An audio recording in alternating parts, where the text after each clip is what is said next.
Hey everybody, it's Miss Ruin. Today we are creating a Grant Wood replica drawing. This one right here, it's called March. We're using our pencils and eraser. So all you'll need is a piece of paper, HB pencil, 6B pencil, an eraser, a kneaded eraser, and a tissue or a paper towel would be great. So let's get started. The way that I'm breaking this down is into really three main steps. The first step is to create an outline, and I'll do that right here. It'll end up looking something like this, okay? After we're done creating the outline of our drawing, then I'll show you how to begin shading, okay? And it'll end up looking like this. And the final step, as you can see here, is to erase in some textures, some highlights, and that's what I'll show you in this area, okay? So the first thing we need to do is to look at our drawing. So this piece is called March. Grant Wood created it, I'm guessing, the month of March. And for us right now, it's the month of March, and that's kind of why I chose it. Also, it has really great textures. It wasn't made out of pencil, but it's a great piece to copy because it's kind of a challenge to create all these different textures. So the first thing I want you to do is take a look at the shapes that we see. So we see lots of defined shapes in his work. You can really see the edges of almost everything, which makes it easier for us to draw an outline. So you can see I'm kind of tracing what will become the outline of my piece. So what you're gonna do is, the first thing that I recommend doing is the horizon line, okay? So I am going to look at my artwork right here, and I'm gonna make some points on the piece. So if you take a close look, there is, the horizon line starts here and ends over here. So I'm gonna make those same marks on my paper before I create that outline. Okay, a couple other marks I'm gonna make before I do my outlines are where those lines meet the edge. Here's another one. Here's another one. Okay, so I'm gonna look at this and I'm gonna match it up on my paper. This one's about halfway. And this one's a little bit further than halfway. So now you can kind of see, I have some points that I can kind of work with here, so I can kind of start from one area and work to the other. So first, again, I'm gonna do the horizon line, which is this line right here where the land meets the sky. And before I do that, I did want to add just a couple more points. So I'm going to focus on this point, because this is where those curves are. That's going to help me identify where my curves and my horizon line are. So now I'm going to mimic that on my paper. And now I'm just going to create that shape. So it's kind of just like this, kind of goes down, up, something like that. After the horizon line, the next thing that you're gonna do is draw the road. So we know that the road ends here on the left. We know it ends down here on the right. We just might want a couple more pinpoints to draw on our paper before we make that outline. So this line right here that I originally made is gonna meet right with the road right there. So I'm gonna draw that, which is a little bit more than halfway over. Here's the curve, and it almost smack in the middle here, just a little bit to the left of the center of the image is where it curves on the right-hand side. So I'm gonna think about the same thing, and it almost lines up with this too, if you see. Okay, so now I have these pinpoints. I basically can connect the dots. Oops. You have to remember where your dots are. And I'm going to do the same thing up here.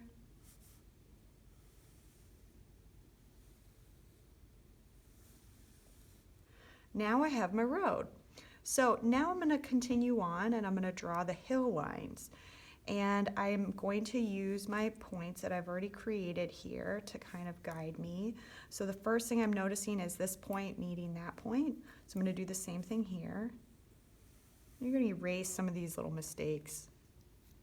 I'm going to make this line and this line connect. And what else here? I might put in a pinpoint for this and this. So that's kind of down here. So I'm going to make a couple more lines.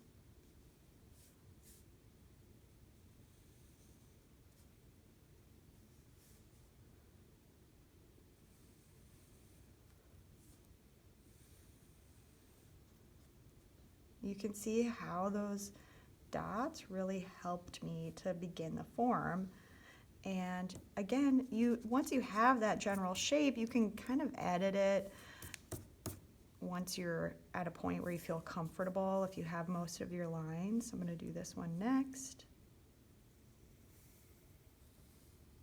And I'm always thinking about a shape in relationship to the shape next to it. So I'm thinking about the negative space, I'm thinking about where it's located. I'm going to add just a couple more details. You don't want to draw in the posts, you don't want to draw in the tractor, and you don't want to draw in any of these little posts either. Okay, that's something that we'll do in just a second. Okay, so let's see, I just needed this little part right here. And I'm going to draw in the outline of my buildings.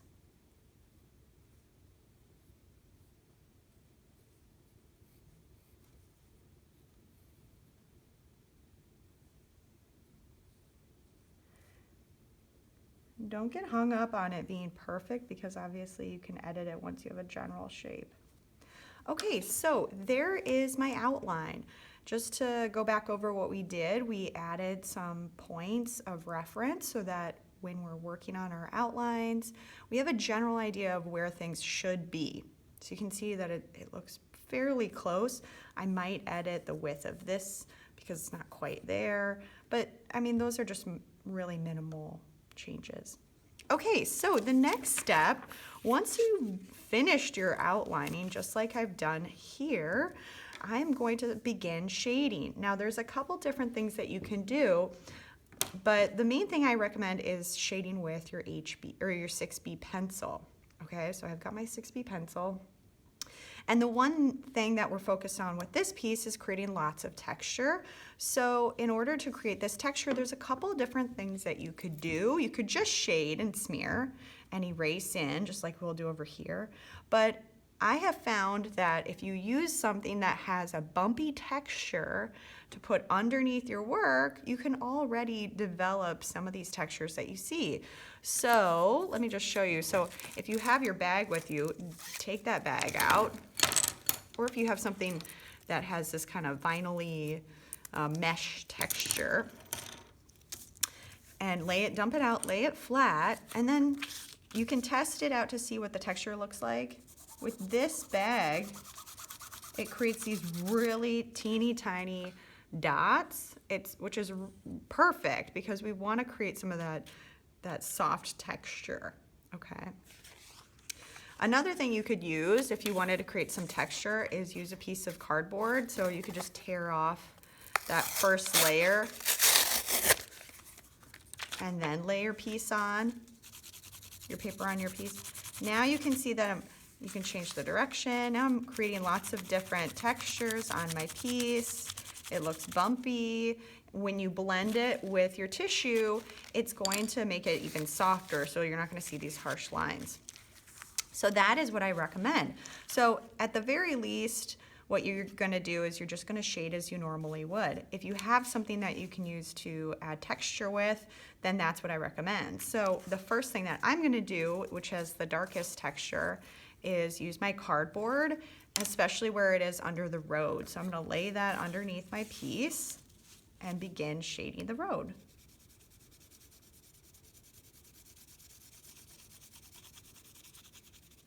And I'm going to change the direction because it has those harsh lines. Look at that, how cool that is. It's got that kind of almost honeycomb effect now.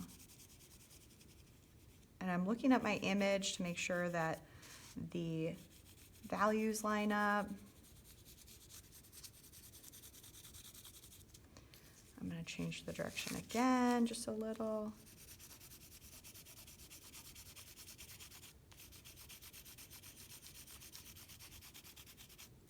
Okay, now I'm going to use my mesh bag underneath my piece and finish off the rest of the shading, okay?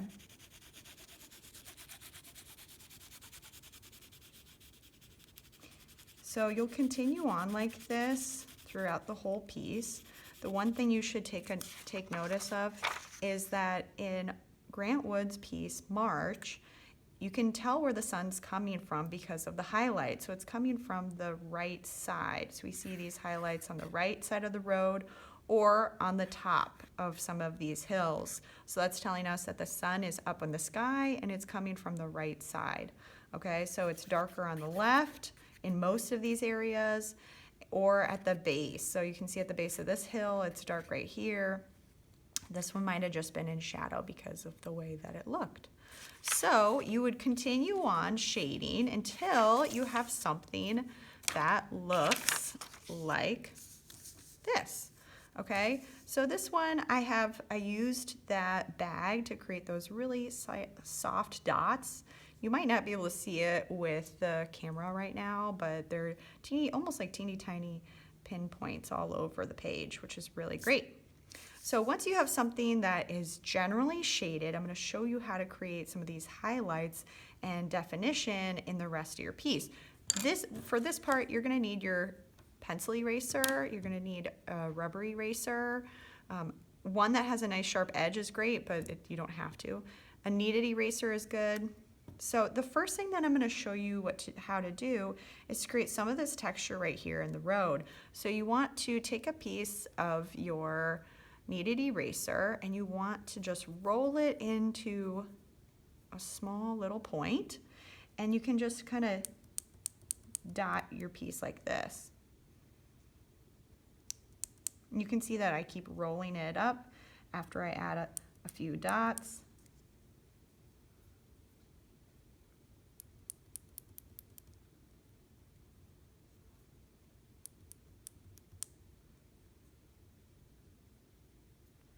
And there we go. And the finer you roll the point, the smaller those dots will be. So you can see that it's created a little bit more texture than what I had using the cardboard and that bag, the mesh bag. Okay, so that's how you create some of that light texture right here to create these harsh or very strong edges. That's what you're going to use your pencil eraser for. So I'm going to go in with my eraser, actually erasing those original outlines, and I'm creating an eraser outline. This is the subtractive method.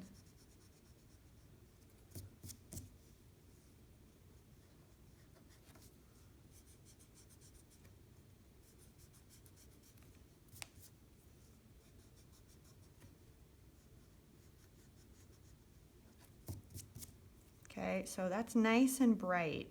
And if I feel like I need to define that edge right here because it kind of got lost, then I'm going to go back in at the very end and define that edge. Now it's really sharp there.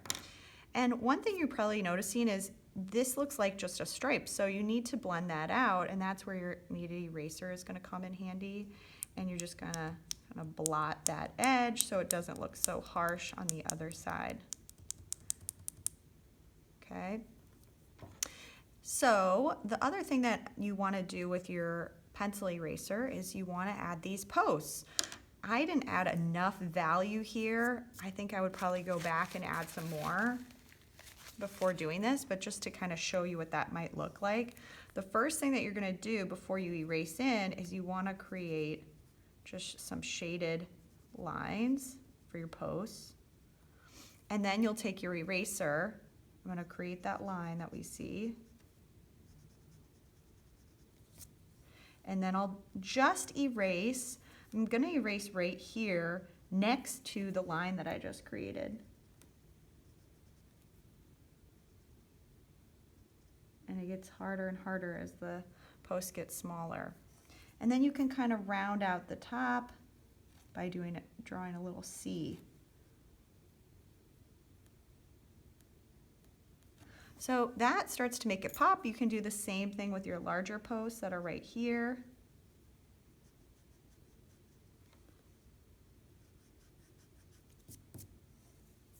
I'm going to erase in that oval that's on the top of the posts. If your eraser is getting too dirty, just get a piece of paper and erase on a clean piece of paper.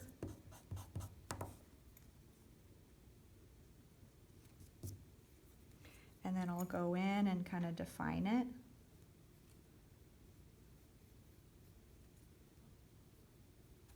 So you can see that by erasing in, now we really see that strong sunshine.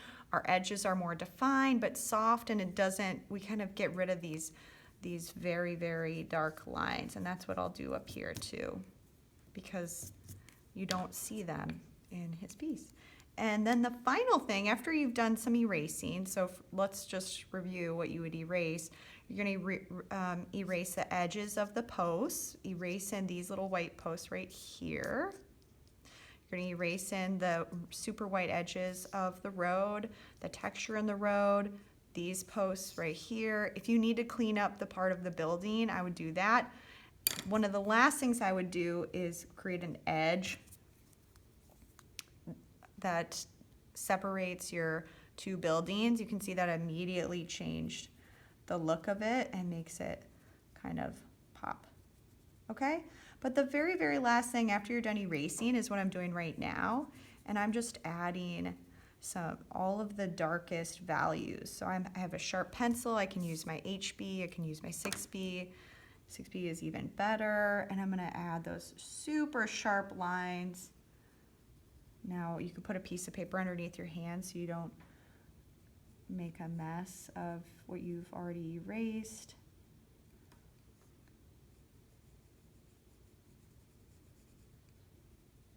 And that's really it. So it's very fun, it's relaxing, and it's a great way to kind of practice creating these different textures. So hope you have fun with it. Remember that you're erasing some of the posts, texture, road lines, and what you're drawing in are the shadows, house detail, the tree, which I didn't do quite yet, and then also your grass details, which is down here in the right-hand corner. So those are some of the things that you'd probably add in, just like this. You just do some nice little details, and those are the details that you'll add in the very, very front, because that's the biggest part of your image, and that's what you'll see, where you'll see the most details. Okay, I will see you next time.